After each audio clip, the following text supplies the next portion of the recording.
In this video, we're going to review finding the mean of a frequency distribution and finding a weighted mean. This goes along with page 3 of your 3.1 Measures of Center guided notes. As you can see here, we have the mean of a frequency distribution is given by this formula. X bar equals the sum of F for frequency times X over F, the total of F. So what we're doing is we're going to take each frequency value and multiply it by X, which is our class midpoint. We're going to find the sum of all of those for each class in our table. And then we'll finally divide by the total frequency, the sum of the frequencies. So first we're going to take our frequency distribution, and we're actually using the McDonald's example for wait times at McDonald's that we used in a previous section. From this frequency distribution, we are going to add up the numbers in the frequency column. 11 plus 24 plus 10 plus 3 plus 2. Sum of the frequencies is 50. We'll find the midpoint of each class. Remember, to find the midpoint of each class, you're going to take the lower bound of the class, add it to the upper bound, and divide by 2. So for the first class, we'll have 75 plus 124 divided by 2. And we'll get 99.5. You can repeat this process for each class, or you can simply add the class width, which happens to be 50. Pause the video and fill in the class midpoints.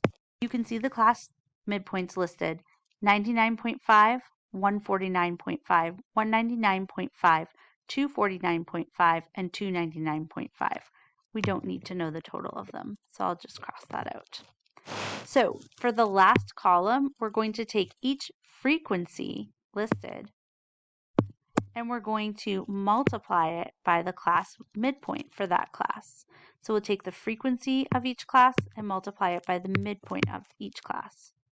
So first we'll have 11 times 99.5. We get 1094.5. For the next class, we'll have a frequency of 24 times the midpoint of 149.5.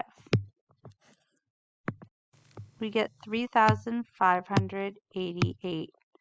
Pause the video and go ahead and find F times X for the rest of the columns. Remember, you are taking the frequencies and you're multiplying them by the class midpoints for each column to get your answers.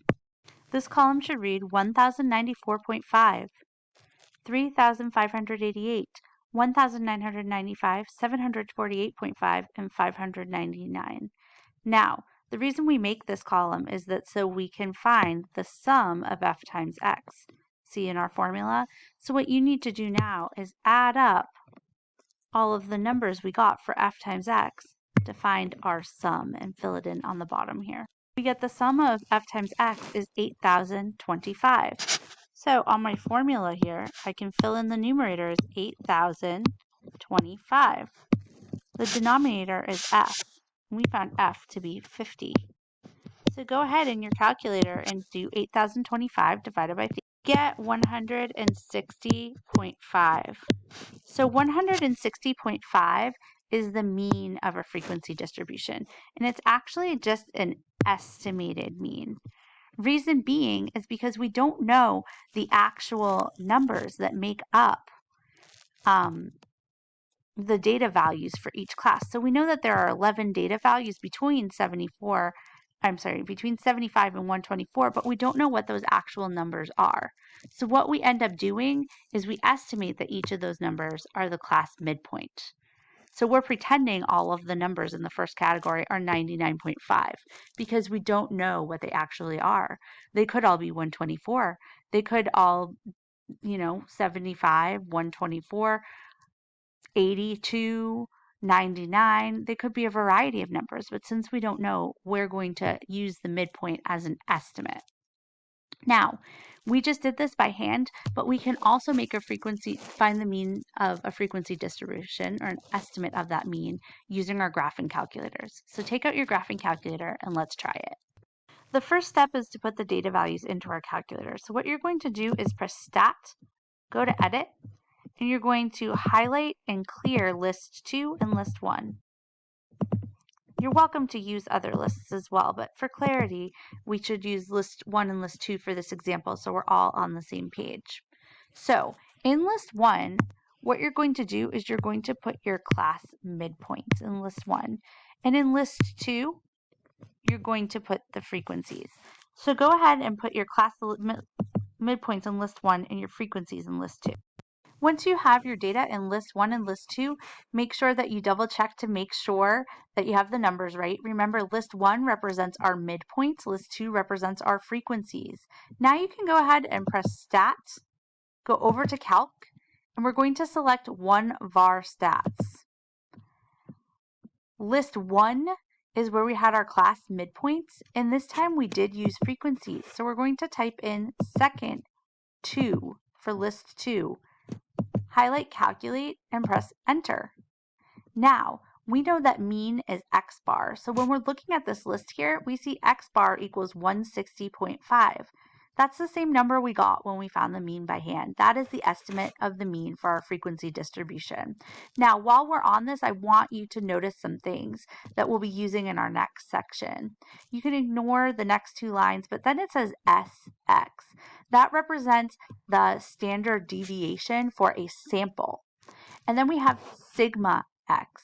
That is the standard deviation for a population. These are values that we will be using when we're talking about variation in the next section. And if you scroll down even further, you can have n is the number of items, and then you can have minimum. Scroll down, you'll have Q1 is quartile 1, median, quartile 3, and maximum. These values at the bottom, they're extra for now, but we will be using them in the sections to come. Now let's talk about a weighted mean. The process of finding the weighted mean can be similar to finding the estimated mean for a frequency distribution. So when different x data values are assigned different weights, we can compute what's called the weighted mean. Let's go through an example. In her first semester of college, a student of the author took 5 classes. Her final grades, along with the number of credits for each course, were A in a 3-credit course, A in a 4-credit course, B in a 3-credit course, C in a 3-credit course, and F in a 1-credit course. The grading system assigns quality points to letter grades as follows. An A is worth 4, B is worth 3, C is worth 2, D is worth 1, and an F is worth 0. Let's compute her grade point average. As you can see, I've organized the information given to us in the problem. So the student's grades are listed to the left. All the way to the right, you can see I listed the credits. So she got an A in a 3-credit class, an A in a 4-credit class, a B in a 3-credit class, a C in a 3-credit class, and an F in a 1-credit class. In the middle, I've listed the quality points. So an A counts as 4 quality points, a B counts as 3 quality points, a C is 2 quality points, and an F is 0 quality points. So what we need to decide is which one of these columns represents the weights. We're going to say that the credits represent the weights, W. Why? Because, well, this A is in a 3-credit course, but that A is in a 4-credit course. So her grade in this course, quote unquote, we'll say weighs more than her grade in the first course. And her grade in these courses all weigh more than the grade in the course she got an F in. So we'll call our quality points X.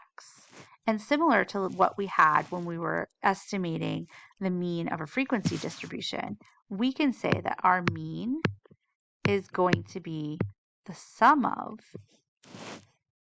each X value times its weight over